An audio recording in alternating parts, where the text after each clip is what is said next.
Pernahkah kamu merasa bahwa dunia terlalu berat untuk dipanggul? Bahwa tanggung jawab di pundakmu seolah-olah mencekik napas? Kita sering melihat sosok hebat sebagai manusia tanpa celah. Kita melihat Umar bin Khattab sebagai Al-Faruq, si pembeda antara benar dan salah. Pria yang syaitan pun enggan berpapasan dengannya. Tapi, mari kita masuk ke sudut kamar beliau yang paling sunyi.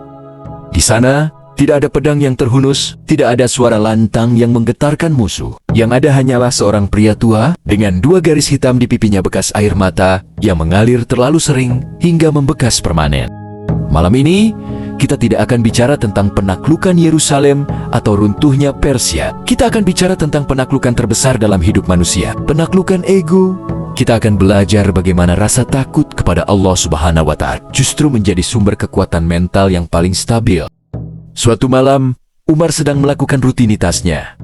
Sholat malam, beliau sampai pada sebuah ayat yang kita semua mungkin sudah hafal, tapi jarang kita rasakan getarannya. Belumkah datang waktunya bagi orang-orang yang beriman untuk tunduk hati mereka mengingat Allah? Quran Surah Al-Hadid ayat 16. Diriwayatkan dalam Hilyat Al-Aulia, saat mencapai ayat ini, Umar tersungkur. Beliau menangis hingga suaranya terputus-putus. Bukan sekadar sedih, tapi ketakutan yang suci. Beliau jatuh sakit selama berhari-hari setelah membaca ayat itu. Sahabat-sahabatnya menjenguknya, mengira beliau terkena wabah. Padahal itu adalah sakit karena cinta dan takut kepada Robnya. Sahabatku, di zaman sekarang kita sering menyebut ini sebagai anxiety atau kecemasan. Bedanya, kecemasan kita seringkali karena takut kehilangan dunia, sedangkan anxiety Umar adalah takut kehilangan koneksi dengan Sang Pencipta. Tasawuf mengajarkan kita bahwa hati yang hidup adalah hati yang bisa merasakan pedasnya teguran Tuhan melalui ayat-ayatnya. Mari kita ikuti langkah kakinya di tengah gelapnya Madinah. Umar tidak tidur di kasur empuk saat rakyatnya terlelap. Beliau berjalan kaki, memanggul karung gandum untuk seorang ibu yang memasak batu demi menenangkan anak Kenania yang kelaparan. Saat Aslam, pembantunya, ingin membantu memanggul karung itu, Umar berkata dengan kalimat yang harus kita catat di dinding hati kita. Apakah engkau mau memikul dosaku di hari kiamat nanti? Ini adalah puncak dari self-awareness. Umar sadar bahwa setiap jabatan adalah beban, bukan kebanggaan. Dalam dunia kerja saat ini, kita sering berebut posisi. Namun Umar mengajarkan, semakin tinggi posisi, semakin rendah hati kita harus bersujud. Kepemimpinan dalam Islam bukan soal memerintah, tapi soal melayani hingga tulang terasa pegal. Umar pernah berkata, sebagaimana pernah disampaikan Rasulullah SAW, hisablah dirimu sendiri sebelum kalian dihisab oleh Allah secara psikologis.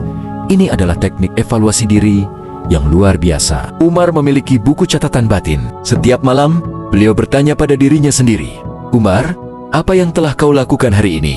Apakah kau menyakiti seseorang? Apakah kau sombong? Beliau bahkan pernah menghukum dirinya sendiri karena telat salat berjamaah dengan menyedekahkan kebunnya. Ini bukan tentang menghukum diri secara ekstrem, tapi tentang integritas. Pesan emosionalnya jelas. Mungkin hari ini kita sering menyalahkan keadaan, menyalahkan atasan, atau menyalahkan takdir. Umar mengajarkan kita untuk berhenti menunjuk keluar dan mulai menunjuk ke dalam. Itulah awal dari kedamaian. Ketika kita jujur pada cacat diri sendiri, Allah Subhanahu wa Ta'ala akan menutupi cacat tersebut di mata manusia. Kenapa Umar menangis sampai membekas di wajahnya? Dalam tradisi tasawuf, tangisan ini disebut buka min khasyatillah. Ini bukan tangisan depresi yang melemahkan. Ini adalah tangisan yang membersihkan racun-racun kesombongan. Diriwayatkan bahwa suatu kali, Umar lewat di depan sebuah gereja dan melihat seorang rahib yang sudah sangat tua, kurus, dan terlihat sangat letih dalam ibadahnya. Umar berhenti dan menangis terseduh-seduh.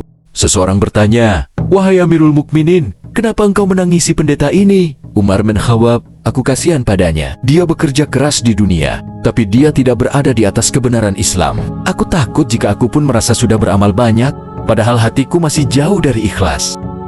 Sahabat, tangisan Umar bin Khattab yang mengguncang langit itu bukan untuk ditangisi kembali secara dramatis. Tangisan itu adalah undangan untuk kita.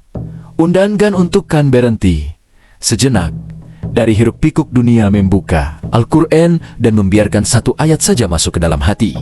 Melakukan muhasabah, evaluasi diri. Setiap malam sebelum memejamkan mata, takut kepada Allah Subhanahu wa Ta'ala bukan berarti menjauh darinya. Takut kepada Allah Subhanahu wa Ta'ala berarti berlari menuju kepadanya. Karena hanya dengan takut kepada satu zat, kamu tidak perlu lagi takut pada ribuan masalah dunia.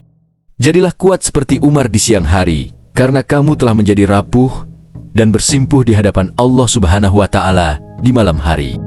Ya Allah, anugerahkanlah kepada kami mata yang bisa menangis karena takut kepadamu, dan hati yang tentram karena mencintaimu. Amin ya Rabbal Alamin.